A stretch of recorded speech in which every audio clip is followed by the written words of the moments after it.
Ici, l'industrie s'est éteinte comme une vieille ampoule, il y a tout juste 10 ans. Nous sommes venus pour voir, constater, témoigner.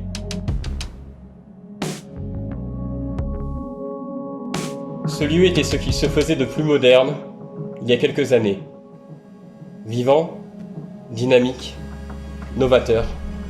Il s'agissait de la plus grosse laiterie du département en 1949.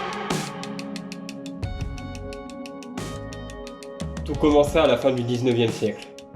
Une coopérative laitière enthousiaste voyait le jour, comme tant d'autres en France. Très vite, l'activité prend de l'ampleur. Les quantités augmentent, les commandes s'enchaînent, et comme toujours dans ces moments-là, les financiers valident.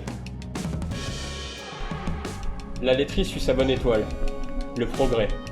Elle embauche à tour de bras et étend ses activités dans des secteurs où elle se sent forte, conquérante. Elle fait le pari du lait en poudre.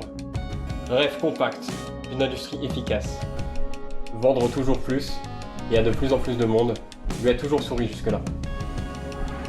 Mais la concurrence est rude, surtout qu'elle n'est plus seulement française. L'Europe fixe les règles pour le combat des plus gros, des trop gros. La laiterie peine à suivre et s'enlise dans les dettes. Un dernier sursaut l'a conduit à se lancer dans la production de fromage, mais il est déjà trop tard. Elle dépose le bilan dans les années 70. Alors que tout semblait fini, un repreneur inespéré redonne vie au lieu dans les années 90.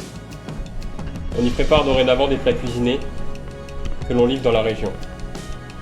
L'activité redémarre, pour un temps seulement. En 2008, la vérité des comptes s'impose à nouveau. L'entreprise n'est pas rentable. 28 ouvriers sont mis au chômage. La localité déguste. Encore. En 2012, divers projets de reprise font parler d'eux, mais aucun n'aboutit. Depuis, la nature reprend petit à petit ses droits, comme si finalement, tout ceci n'avait pas vraiment existé. Les hommes bâtissent et meurent, leurs œuvres grandissent et s'écroulent.